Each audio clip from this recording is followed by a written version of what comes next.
करके आराम से बातें करेंगे।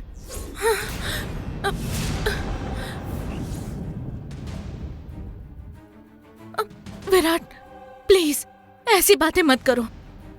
मैंने तुम्हें कब आने के लिए कहा? प्लीज विराट, झूठ मत बोलो। झूठ? मैं भला क्यों झूठ बोलूंगा? मैं जो कह रहा हूँ वही सच है। ये क्या बोल रहे हो तुम? ये तुम्हें क्यों बुलाएगी? देखो, मेरी बहन कैसी है ये मुझे अच्छे से पता है। बेवजह इस पर इल्जाम मत लगाओ तुम। ये सब तुम्हारी ही चाल है। ये कोई घर है या फिर धर्मशाला है? विराट, तुम क्यों हमारे घर आए? तुम जैसों को हमारे घर नहीं आना चाहिए। मैं भला आप जैसों के घर क्यों आऊंगा? जननी ने फोन करके बुलाया इसलिए आया, नहीं तो मैं यहाँ नहीं आता। स्टॉप इट विराट, जबान पे लगाम दो। मैं तो कंट्रोल में ही हूँ। आउट ऑफ कंट्रोल जो हुई है वो है तुम्हारी बहन जननी। विराट, मैडम, जननी ने ही मुझे फोन करके जबरदस्ती यहाँ बुलाया।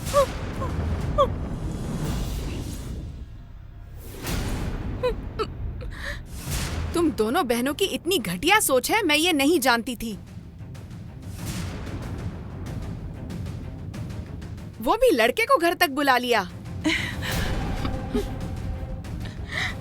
क्या माता देवसेना, उस वक्त मेरे बेटे प्रणव ने सिर्फ एक बियर पी थी तो तुमने इतना हंगामा किया था,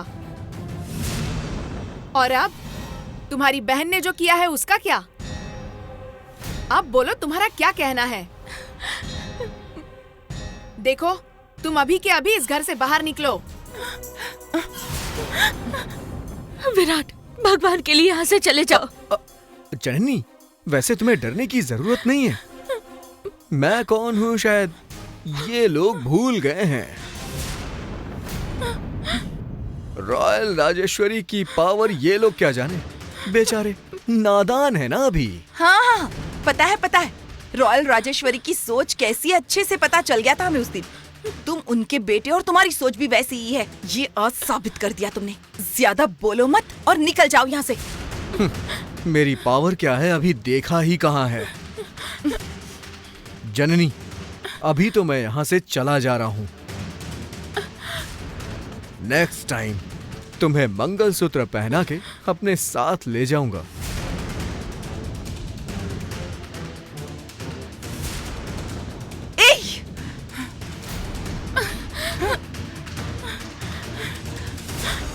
इतना सब सुनने के बाद मैं तुम्हें बर्दाश्त नहीं कर सकती। सबसे पहले तुम यहाँ से निकलो। नहीं आंटी, जब तक अंकल वापस नहीं आ जाते तब तक हम इस घर से कहीं नहीं जाएंगे। अंकल के वापस आने की राह देखने की जरूरत नहीं। वो आ जाएंगे तो मैं खुद ही बता दूंगी उन्हें। उन्होंने ही तुम्हें सपोर्ट करके हमें इस नौबत पर पहुंचा दिया है। तुम लोग यहाँ एक पल भी नहीं रहोगे। चलो निकलो।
दीदी, मुझे सच में कुछ नहीं पता दीदी। विराट मुझसे प्यार करता है, ये सच है। उस बारे में कई बार उसने मुझसे कहा है और मैंने उसे साफ साफ कह दिया था कि ये नहीं हो सकता।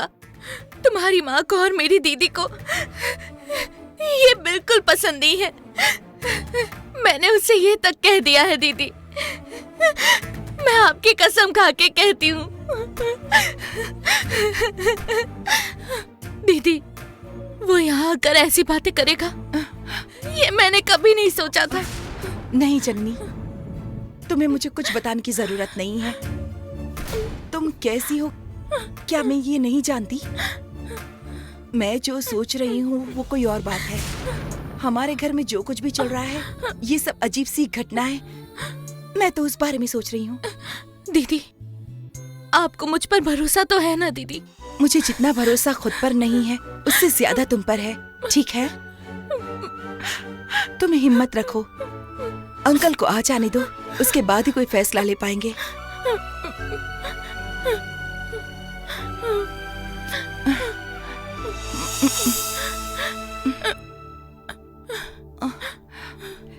हेलो शालिनी। अब नहीं, तुम अभी यहाँ मत आओ। यहाँ का माहौल बिल्कुल भी ठीक नहीं है। इस बारे में मैं खुद तुमसे बात करना चाहती हूँ। अब मैं खुद आकर तुमसे मिल लूंगी, तब बात करेंगे।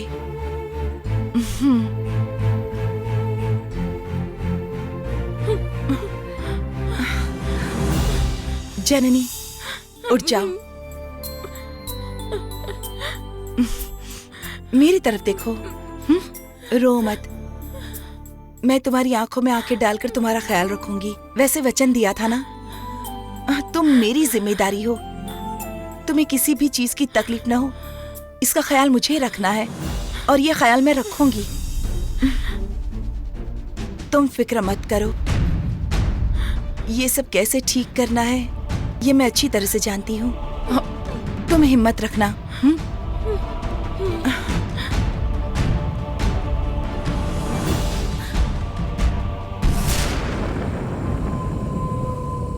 पिताजी, क्या भला थी वो? मैंने अपनी जिंदगी में पहली बार ऐसा बवाल रहस्य देखा है। बेटा, वो कोई रहस्य नहीं है, समस्याओं का चक्रव्यूह है। उससे डरने की बजाय सामना करना चाहिए सहन शक्ति से, यही जरूरी है। इसका मतलब? ये सब तुम्हारे अंदर आत्मविश्वास जगाने और सवालों के जवाब ढूंढने के लिए है। साधना की राह पर कांटे और पत्थर आना सामान्य बात है। अपने लक्ष्य पर ध्यान रखो। ठीक है पिताजी।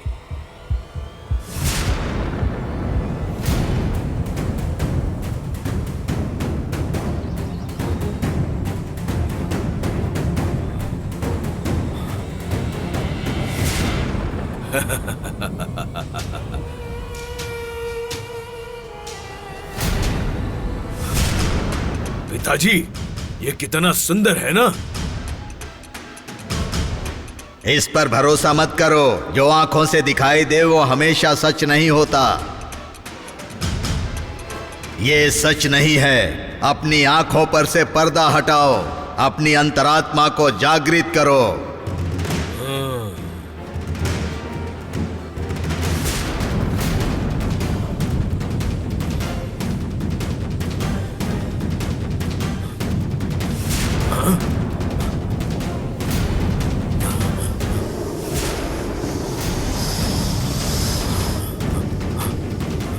पिताजी, यहाँ तो सांप ही सांप है।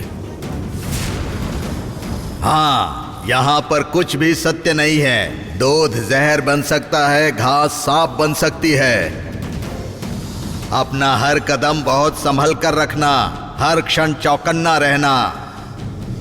पिताजी, अब आगे क्या होगा? यही तुम्हारा रास्ता है। तुम्हारे रास्ते में जहरीले सांप हैं। एक एक जहरीला सांप तुम्हें हमेशा काटने की कोशिश करेगा।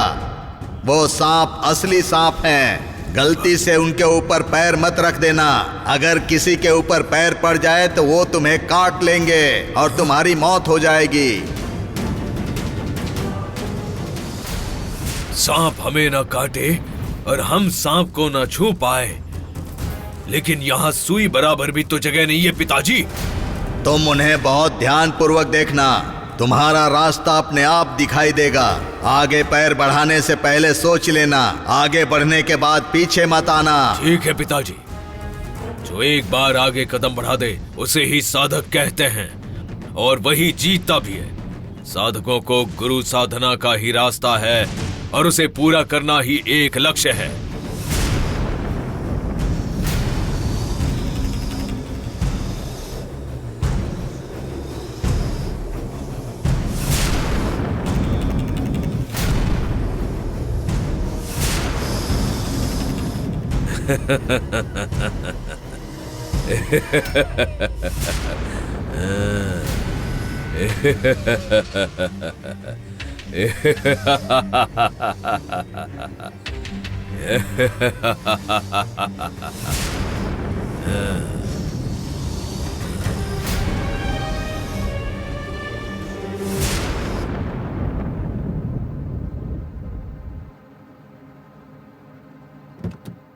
जननी रुको, एक मिनट। जननी प्लीज रुक जाओ ना। क्या है, फिर से वही कहानी कहने आए हो? 100 में कितने जीरो होते हैं ये पूछने आए हो, या कार में मुझे घर छोड़ा था ये याद दिलाने आए हो, या फिर स्कूटी से ड्रॉप किया था ये याद दिलाना है, या दोनों साथ चल कर गए थे वो बताना है, यही ना? मुझे वो सब याद है, और जब मेरा चेहरा जला था तब तुमने मेरी मदद की थी ये भी याद है, और ऊपर से तुम्हारी माँ ने जो मेरा अपमान किया था वो भी याद है। जननी उसके लिए मैं तुम्हें सॉरी बोल रहा हूँ ना। ओह, तुमने माफी मांगी थी? कल तुम वही कहने के लिए आए थे ना? जब तुम्हें घर पर नहीं आना चाहिए था तभी आकर मुझे बेशर्म कह रहे थे ना तुम? यही है तुम्हारा माफी मांगने का तरीका? हाँ, मैं प्यार करता हूँ कहते हो, और अपनी ही मोहब्बत पर इतना गलत इल्जाम लगाना क्या सही है? मेरी दीदी पहले ही कह रही थी कि तुम सही इंसान नहीं हो, और तुमने कल घर आकर क्या क्या नहीं कहा। मैंने क्या कहा? मैं कब तुम्हारे घर आया था? क्या कह रही हो तुम जननी? क्यों इतना जल्दी भूल गए? कार में कहाँ कहाँ घूमे थे ये सब याद है, 100 के जीरो पूछे थे ये याद है, और कल मेरे घर पर आकर जो गाली गलौज की वो याद नहीं है? जननी रुक जाओ, ये बताओ मैं कल तुम्हारे घर कब आया था? ओह, लगता है कल तुम पिए हुए थे इसीलिए तुम्हें कुछ याद नहीं है। कल तुम मेरे घर आए और दीदी के सामने कहने लगे कि मैंने ही तुम्हें बुलाया था। ये सब कहने के लिए तुम्हारा दिल कैसे माना?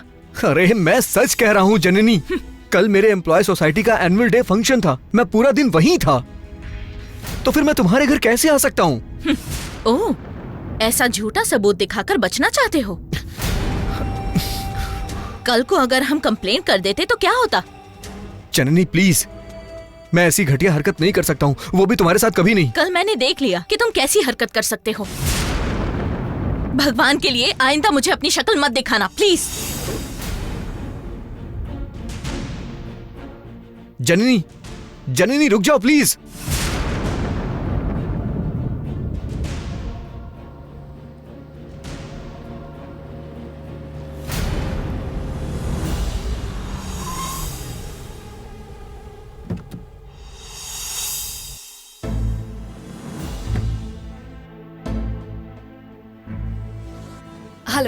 हेलो मैडम, मैं ही हूँ डॉक्टर राम। ओके।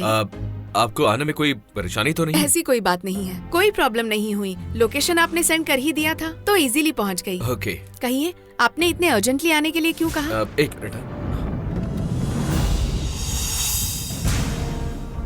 आपको ये क्रीम देने के लिए बुलाया था। इसे मेरे फ्रेंड ने रिसर्च करके बनाया। ये माइन्यूट रिंकल्स को इरेज करता है। ओह, सो नाइस ऑफ यू। इसकी कीमत कितनी है?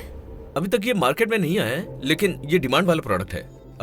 अप्रोक्सीमेटली 25,000 हो सकता है। ओह माय गॉड, इतना कॉस्टली है? ऐसा है तो ये मुझे नहीं चाहिए, ये लीजिए। कोई बात नहीं, रख लीजिए, मैं आपसे पैसे नहीं ले रहा हूँ। फिर भी इतनी एक्सपेंसिव मेडिसिन मुझे लेने में भी अच्छा नहीं लग रहा है। एक्चुअली मैं इसे जन्नी पर ट्राई करना चाह रहा था। इसका क्योरिंग पावर सच में बहुत अच्छा है, बट क्या कर सकता हूँ, वो मुझसे सही से कोऑपरेट नहीं करी। अरे उन्हें छोड़िए, वो किसी के साथ एडजस्ट नहीं हो सकती, वो दोनों बहनें ऐसी ही हैं। मैं आपसे एक सीधा सवाल पूछना चाहता हूँ, जन्नी जी का घाव इतनी जल्दी कैसे भर गया? मुझे भी इस बात का ताज्जुब है। उस दिन जो सुपरस्टार अशोक कुमार जी है ना, उनका प्रीमियर शो था, इसलिए हम सब वहाँ गए हुए थे। आने में थोड़ी देर हो गई थी, तब तक तो जन्नी अपने कमरे में ही थी। मैंने तो उससे कोई बात नहीं की, लेकिन सुबह जब उठ के देखा तो उसका पूरा फेस क्लियर था और घाव भी नहीं था। उन्होंने अपने चेहरे पर क्या लगाया था, आपको पता है क्या? मुझे तो उस बारे में कुछ पता नहीं है डॉक्टर, उसे पता होगा और उसकी बहन को। मैं उनके चक्कर में नहीं पड़ती। बीच में आपने ही अपने हॉस्पिटल से उसके लिए नर्स भेजी थी ना? मोस्टली उसी ने उसका ट्रीटमेंट किया होगा, इसलिए इतनी जल्दी रिकवर हो गई। क्या आपको नहीं पता? क्या? मैंने नर्स को भेजा था, वो भी मेरे हॉस्पिटल से। हाँ, क्यों आपको नहीं पता? आप ही ने तो भेजा था।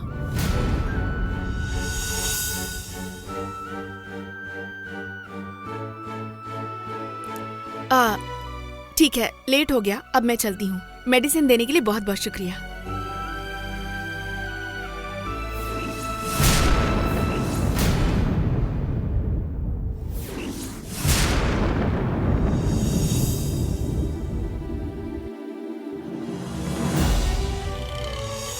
आंटी, आप यहाँ?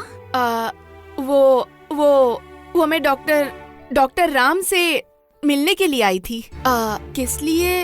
हाँ, वो जो तुम्हारे अंकल बहकी बहकी बातें कर रहे थे ना, बस मैं उसी के बारे में पूछने के लिए आई थी। हाँ हाँ। आंटी, मुझे ऐसा लग रहा है कि आप झूठ बोल रही हैं। डॉक्टर, आपसे मंदिर में कहा था ना, जो घाव चले गए हैं उसके बारे में पूछना बंद कीजिए। आप कितना भी पूछिए, हम नहीं बताएंगे। दीदी ने साफ कह दिया है, जो घाव चले गए हैं उसके बारे में बात ना करें।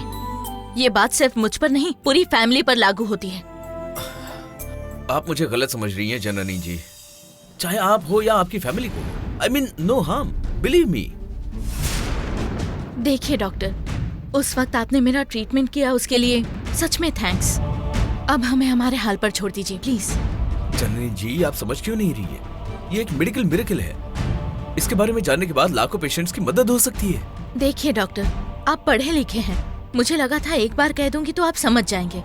नहीं कहने पर भी आपने घर पर नर्स भेजी और वो मेरा खून लेने की कोशिश कर रही थी। गॉड सेक, मैंने कोई नर्स को नहीं भेजा था। लगता है कोई मेरा नाम लेकर तुम्हें धोखा देने की कोशिश कर रहा है। धोखा देने की कोशिश जो कर रहा है वो आप हैं। मेरी दीदी को फोन करके आप ही ने कहा था ना। जननी जी, मैंने किसी को फोन नहीं किया। यहाँ चल क्या रहा है मेरी समझ में नहीं आ रहा है। भगवान के लिए झूठ मत कहिए। अब आगे से मुझसे या मेरे घर वालों से कुछ भी पूछने की कोशिश मत कीजिएगा। चलो आंटी, चलते हैं। जननी जी,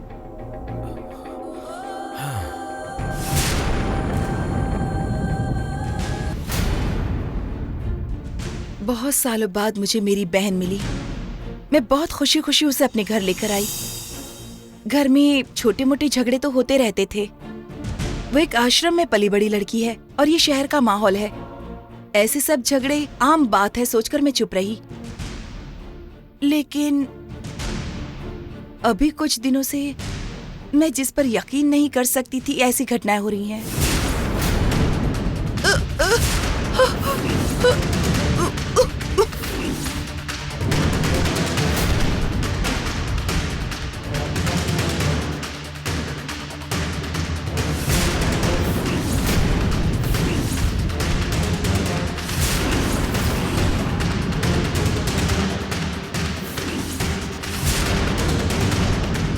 जाओ, चली जाओ, यहाँ से चली जाओ। हाँ।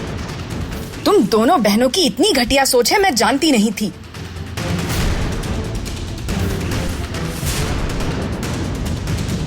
ये कोई नॉर्मल होने वाली घटनाएं बिल्कुल भी नहीं है सर।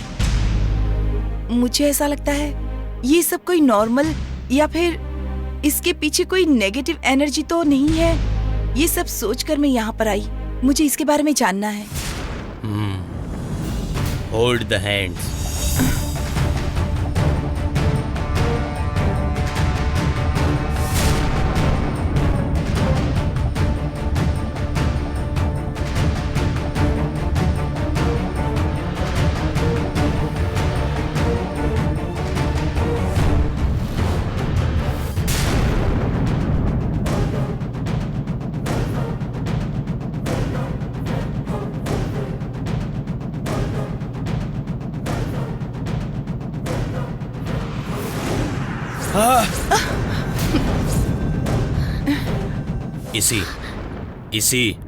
इसी वजह से मैं तुम्हें यहाँ लाने के लिए अवॉइड कर रहा था।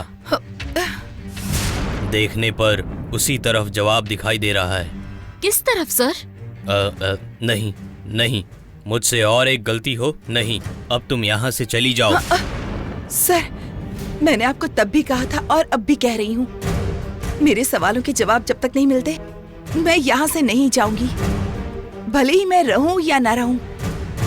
इससे अब मैं पीछे नहीं हट सकती सर। सर, उसका डिटर्मिनेशन क्या है आपको पता है? सर प्लीज मदद कीजिए। सभी परीक्षाएं मुझ पर ही क्यों आ जाती है, मुझे समझ नहीं आता। देवसेना, तुम्हें तुम्हारे सारे सवालों के जवाब शारदा जंगल में ही मिलेगा, फॉरेस्ट ऑफ नॉलेज। शारदा जंगल में? वो कहाँ है सर? वो कहाँ है किसी को नहीं पता है, वो सभी जगह हो सकता है। वो यहीं है, ऐसा ई मार्क करके भूल नहीं सकते।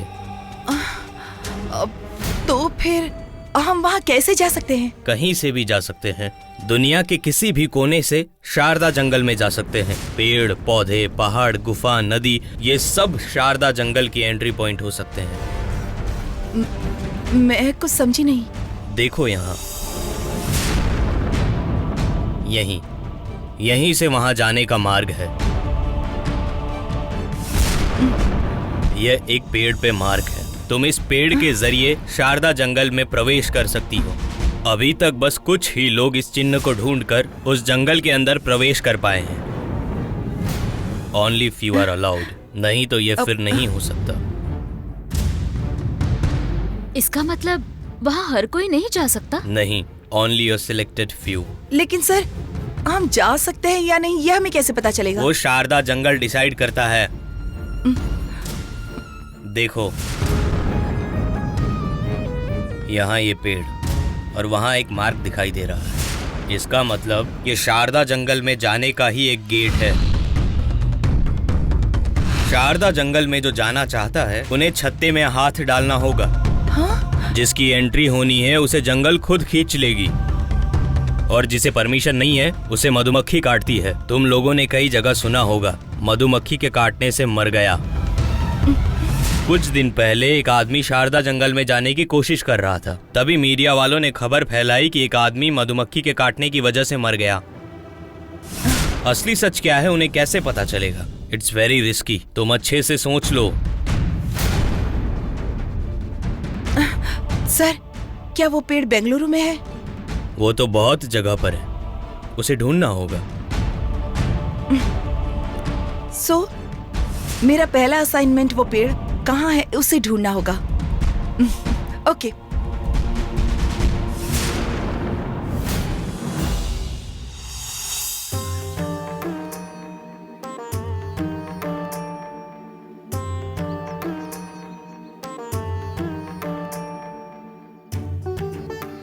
तुम सबको माँ सरस्वती के बारे में क्या पता है? ब्रह्मा जी ने सबसे पहले सरस्वती की सृष्टि की, और सरस्वती विद्या, बुद्धि और वैसे ही ज्ञान की आदि देवी हैं। ब्रह्मा सृष्टि करता है। सृष्टि में जन्मे हर मनुष्य को ज्ञान चाहिए, उसे परिपूर्ण करने के लिए विद्या चाहिए, और हर एक जीव को जीवन में आने के लिए ब्रह्मा जी और सरस्वती का मिलन अनिवार्य था। इसलिए लोक कल्याण के लिए ब्रह्मा जी ने सरस्वती से विवाह किया। अभी हम सब सरस्वती को विद्या और बुद्धि की देवी के रूप में प्रार्थना करके पूजा आरंभ करेंगे। शुक्लांबरधरं विष्णुं शशिवर्णं प्रसन्नवदनं ध्यायेत सर्वविघ्नोपशान्ते गजाननपद्मनाभं गजाननवंशं अनेकदन्तं भक्तानां एकदन्तं उपास्महे। ओम सरस्वती नमः। ओम ब्रह्मपत्न्ये नमः।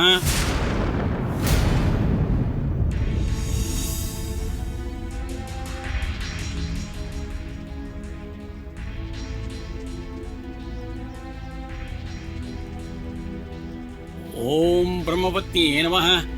ओम सरस्वती नमः। ओम ज्ञानाक्ष्ये नमः। गुरुजी, क्या बात है? राममूर्ति जी, आज पता नहीं क्यों जननी की बहुत याद आ रही है। उसके बिना सब कुछ नश्वर लग रहा है। वो वहां पर कैसी होगी? जो भी हो, मैं एक बार उससे फोन पर बात कर लेता हूं। ठीक है गुरुजी।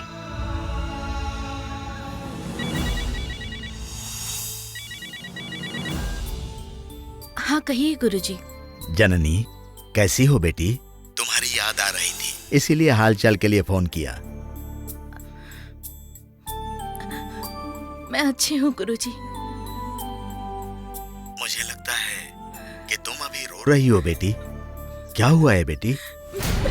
कुछ नहीं गुरुजी, बहुत अकेलापन सा लग रहा है और अब आपकी आवाज सुन ली है ना, इसलिए रोना आ गया। अरे रे, वहाँ सब कुछ ठीक होगा, मैं तो यही समझ रहा था। क्या हुआ है बेटी? किसी ने तुमसे कुछ कहा क्या? ऐसा कुछ नहीं है गुरुजी, बस अकेलापन है। और अब आपकी आवाज सुन ली है, इसीलिए मिलने का मन कर रहा है। जननी, क्या बात है बताओ बेटी। ऐसी कोई बात नहीं है, मुझे खुद नहीं पता है कि क्या हुआ। मुझे भी तुम्हारी मनस्थिति कुछ ठीक नहीं लग रही है। मैं वहीं पर आता हूँ बेटी, तुम निश्चिंत रहना।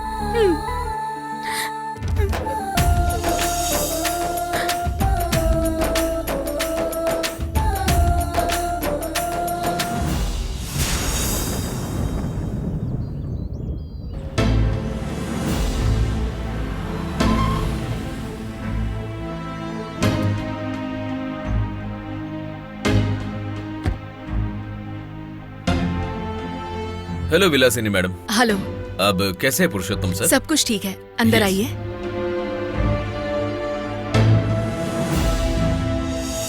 बैठ जाइए। हाँ। सुनिए। नमस्कार। हेलो। ये डॉक्टर राम है ना? जी हाँ। जी हाँ, जननी का ट्रीटमेंट इन्होंने ही किया था ना, हाँ। इसीलिए वो कैसी है ये देखने आए हैं। हाँ हाँ, जैसे इसीलिए आया हूँ। जी हाँ। तो फिर कहाँ है जननी और देवसेना जी? वो दोनों कहाँ जाती है, क्या करती है, किसे पता। हमें भी कुछ नहीं बताती। जननी, डॉक्टर आए हैं, आओ बेटी।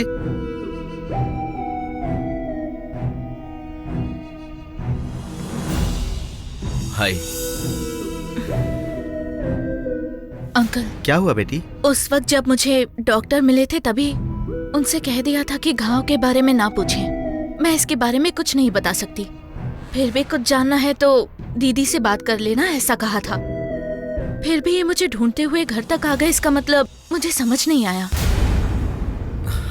देखिए जननी जी, आई एम ट्रू प्रोफेशनल। मैंने अपने करियर में ऐसे बहुत सारे केसेस देखे। कई लाखों लोग इन जले हुए घाव से तकलीफ में हैं।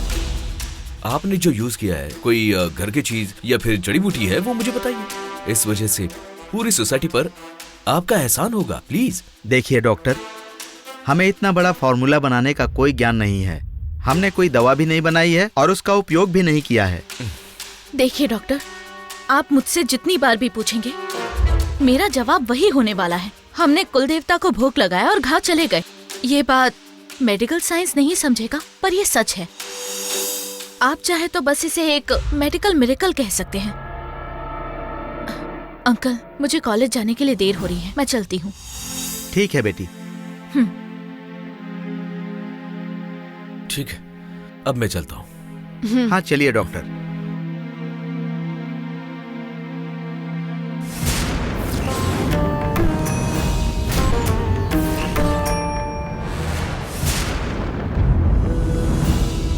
वो मायावी क्या खेल खेल रही है, क्या पता।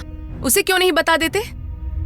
विलासिनी, जिंदा रहने के लिए खाना खाना चाहिए, नहीं तो पेट खराब हो जाता है। जितना जरूरी है उतना ही जानना चाहिए। ज्यादा जानने जाओगी तो दिमाग खराब हो जाएगा और लोग पागल कहने लगेंगे, समझ गई ना? हाँ जी, मेरा दिमाग खराब है और मैं पागल हूँ, लेकिन वो दोनों बहुत होशियार है। उनकी होशियारी का मेडल लेकर आप अपनी तिजोरी में रख दीजिए। कभी कभी मेरी बात तुम्हारी समझ में आ जाती है।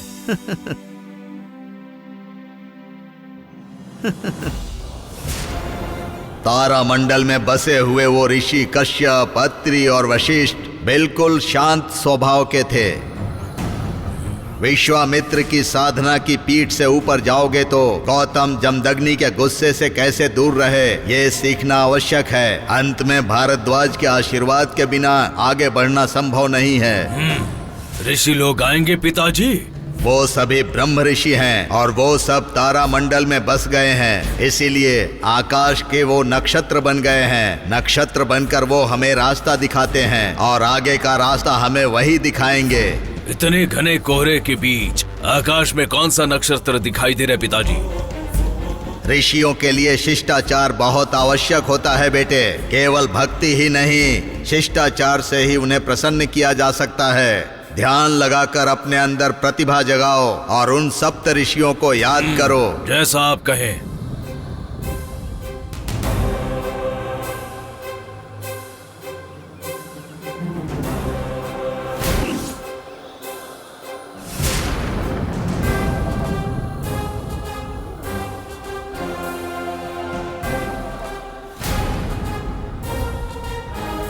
बहुत गहराई से ध्यान लगाना बेटा।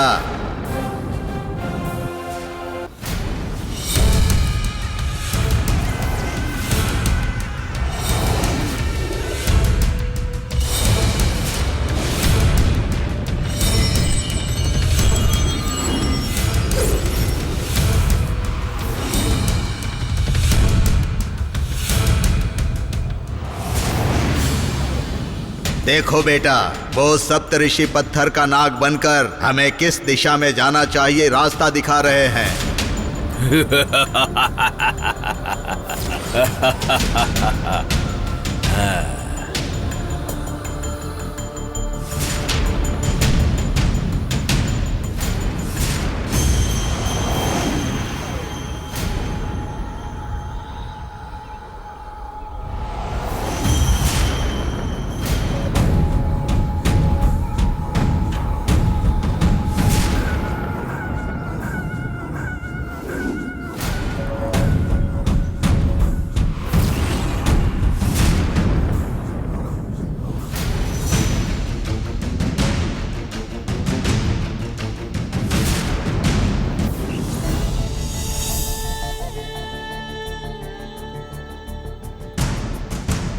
प्रणव, हाँ क्या बात है प्रणव?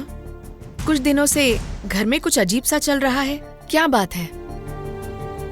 कल मैं तो कॉलेज निकल गई थी, वापस आई तो घर में कुछ बहस हो रही थी। Any problem? कुछ नहीं मैम, कल जिस तरह बात कर रहा था वो सब याद करके मुझे अपने आप पर ही शर्म आ रही है। इस घर में सबको कैसे अपनी शक्ल दिखाऊं ये समझ नहीं आ रहा है। प्रणव, लाइफ में इमोशंस को बैलेंस करना सीख लेना चाहिए, and that's the beauty of life. Pranav,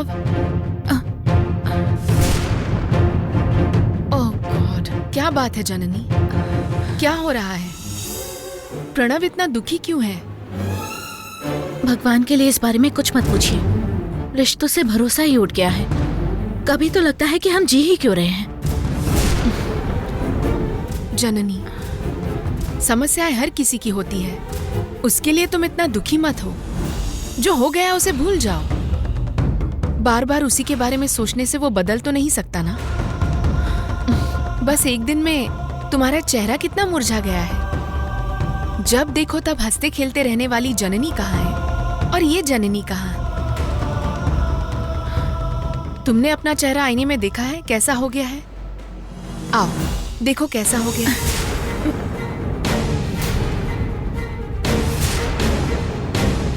आओ देखो तो सर, तुम्हारी शक्ल कैसी हो गई है, देखो जननी।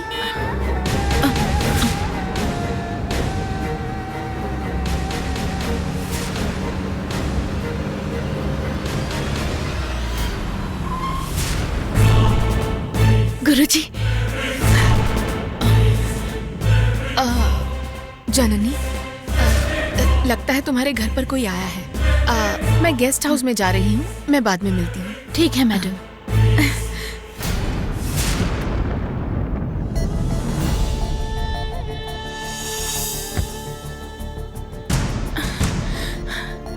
गुरुजी। अरे क्या हुआ बेटी, तुम इतनी घबराई हुई क्यों हो? वो घर में कुछ अजीब सा चल रहा है। आजकल सब कुछ अजीब हो रहा है। देखो बेटी, तुमने फोन पर क्या कहा था मैं समझ नहीं पाया, लेकिन मुझे लगा कि तुम मुसीबत में हो इसीलिए आ गया। आ जाओ बेटी, आओ अंदर चलते हैं, आओ।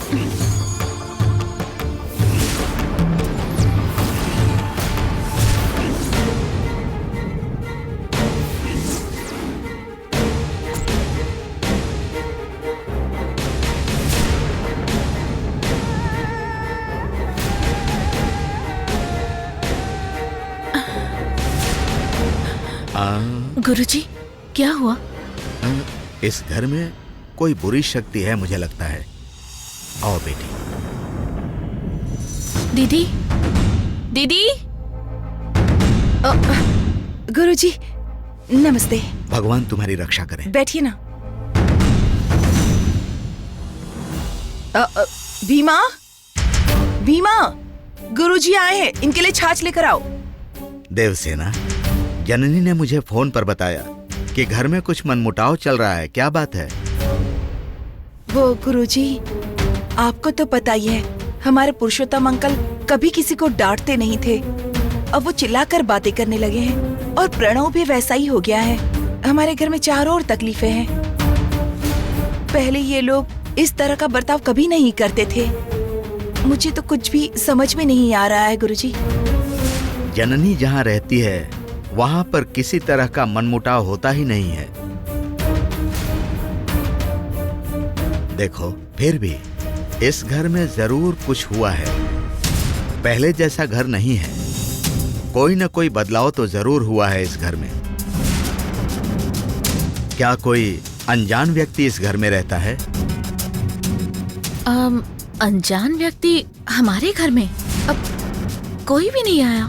नहीं बेटी, या तो कोई रहने आया है या किसी ने परिचय बनाया है। इस घर का वातावरण मुझे बदला हुआ दिखाई दे रहा है। नहीं गुरुजी, उस तरह का तो कोई नया जान पहचान या फिर अनजान इंसान यहाँ हमारे घर में नहीं आया। नहीं गुरुजी, पहले से इस घर में इतने सारे लोग हैं, इसके बावजूद नया व्यक्ति इस घर में कैसे आ सकता है? बेचारी एक मैडम को भी आउट हाउस में रखा हुआ है। अगर आउट हाउस ना होता तो वो भी यहीं रहती शायद। आउट हाउस में? आउट हाउस में कौन रहता है बेटी? वो हमारे कॉलेज की लेक्चरर हैं, शर्मा टीचर। वो बहुत ही अच्छी हैं गुरुजी। वो मुझे बहुत सपोर्ट करती हैं। बेचारी वो पहले जहाँ थी वहाँ उनसे घर खाली करवा दिया, इसीलिए वो हमारे घर आ गई। उन्हें देखकर उन पर हमें तरस आ गया, इसीलिए आउट हाउस में उनके रहने का इंतजाम कर दिया है। अच्छा, क्या मैं एक बार उनसे मिल सकता हूँ? हाँ गुरुजी, आइए। भीमा, हाँ दीदी। गुरुजी के लिए फल और खाने का इंतजाम ठीक है करो। दीदी। आइए।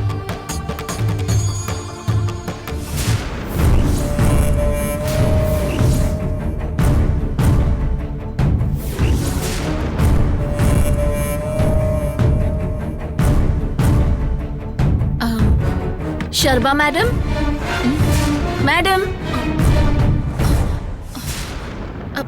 शर्मा मैडम,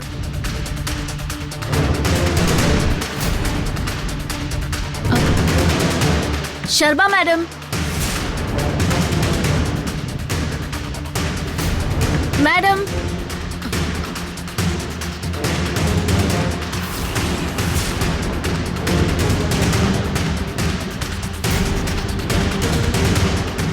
शर्मा मैडम,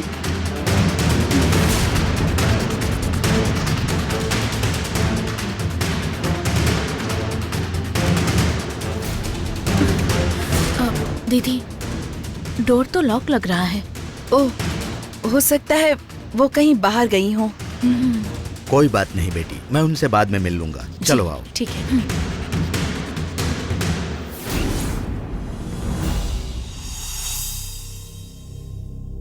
ओह गुरुजी, आप यहाँ कब आए? पता नहीं चला। मैं थोड़ी देर पहले आया। पुरुषोत्तम जी, इस घर में आने के बाद मुझे कुछ असहज महसूस होने लगा है।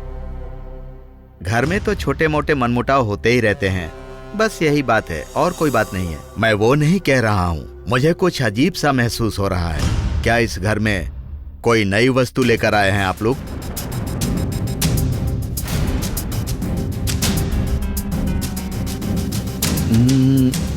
हाँ गुरुजी, ऑनलाइन से एक हार्ड डिस्क मंगवाई है। उससे कोई समस्या नहीं है बेटा, दूसरी कोई समस्या जरूर है।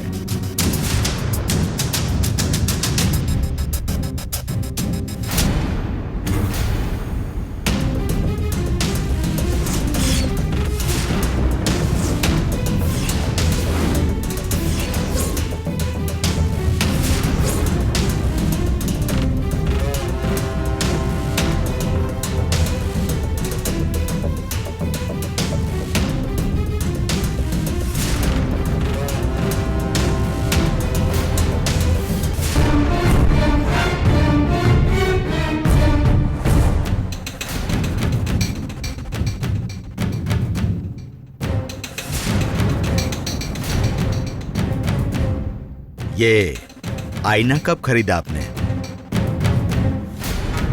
ये हमें किसी ने गिफ्ट किया है। कब दिया था इसे? इसे दिए हुए सिर्फ 2 दिन हुए हैं बस।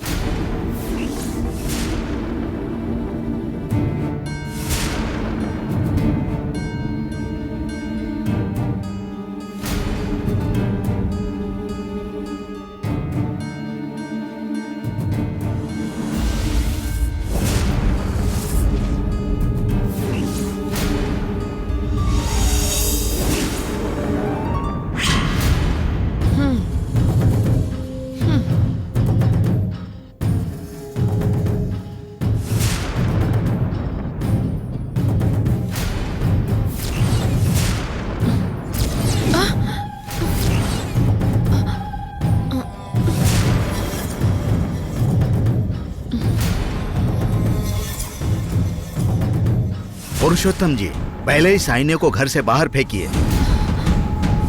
अगर ये यहाँ रहा स्वामी! तो कभी दूसरों के घर में जाकर कैसे रहना चाहिए ये बात तुम्हें अच्छी तरह पता होनी चाहिए। जो तुम्हारे दिल में आए वो कहने की जरूरत नहीं। इज्जत से आना और इज्जत से निकल जाना छोड़कर ये निकाल दो वो निकाल दो ये कहने की जरूरत नहीं है। विलासिनी, क्या हो गया है तुम्हें? तुम इस तरह क्यों बात कर रही हो? तुम किससे बात कर रही हो पता है तुम्हें? मुझे सब पता है, चुप रहो।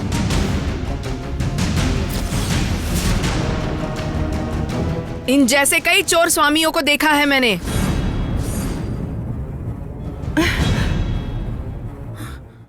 क्यों जी? शादी होकर कई साल बीत गए लेकिन तुमने एक गिफ्ट भी नहीं दिया मुझे। किसी चाहने वालों ने प्यार से जो गिफ्ट दिया है उसे कोई भिक्षु आकर निकाल कर फेंक देने कहेगा तो फेंक देंगे?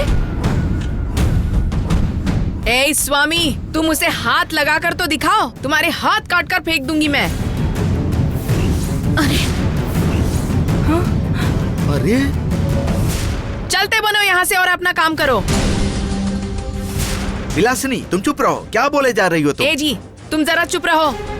अरे क्यों चोर स्वामी? तुम हमें सिखाने के लिए आए हो? वो हमारा वेडिंग एनिवर्सरी में मिला हुआ गिफ्ट है। देखो, पहले अपनी चेलियों से बोलो अपनी हद में रहने के लिए।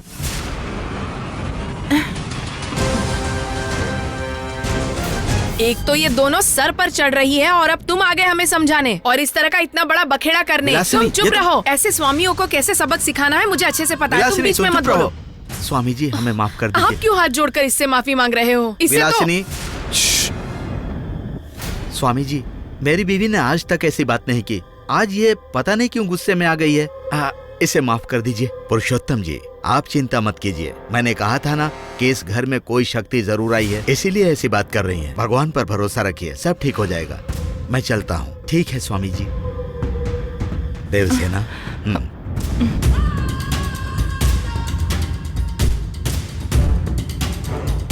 वो आईना घर में रहना नहीं चाहिए, उसे बाहर फेंक दो। संभल कर रहना।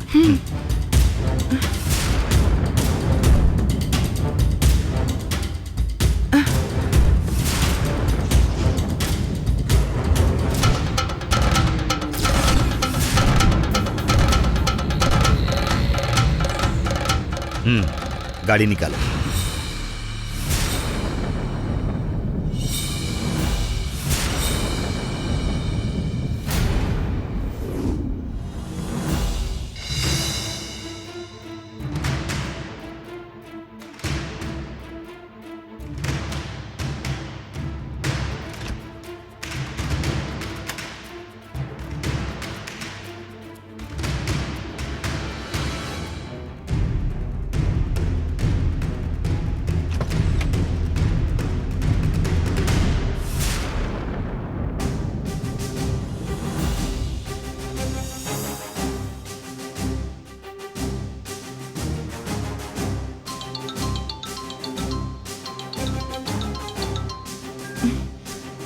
हाँ बोलो शालिनी। देवसेना, उस वक्त कृपाणुली प्रोफेसर ने एक पेड़ के बारे में कहा था, याद है? उसकी जानकारी मिल गई है। ओह वाह, क्या हम उस पेड़ से शारदा जंगल में जा सकते हैं? उससे हमें मदद मिलेगी ना? यस, जरूर। वो पेड़ हमें सूचना देने वाला है। तुम्हारे घर के और जननी के कौन दुश्मन है और किसकी वजह से जननी को तकलीफ हो रही है, इन सब के जवाब मिल जाएंगे। Thank you so much Shalini. कब जाएंगे हम वहाँ पर? जितनी जल्दी हो सके। इन्फॉर्मेशन जैसे ही मिल जाती है मैं तुम्हें फोन करती हूँ। थैंक यू यार, थैंक यू सो मच।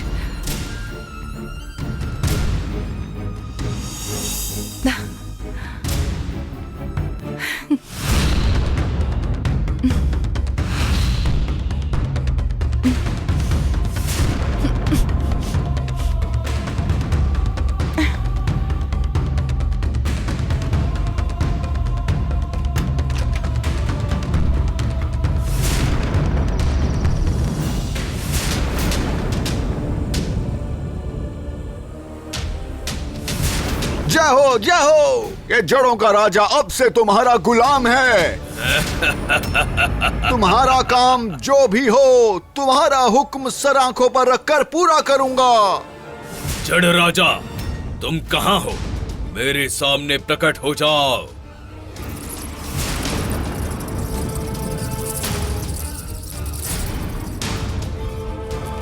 क्या करना है कहिए गुरुजी।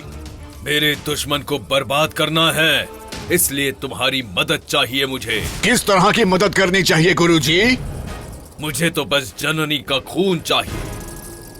वो मुझे मिलेगा तभी मैं जो चाहता हूँ वो प्राप्त होगा। इस काम के लिए तुम ही सही हो, इसीलिए तुम्हें यहाँ बुलवाया। जाओ, जननी का खून लेकर आओ। ठीक है गुरुजी।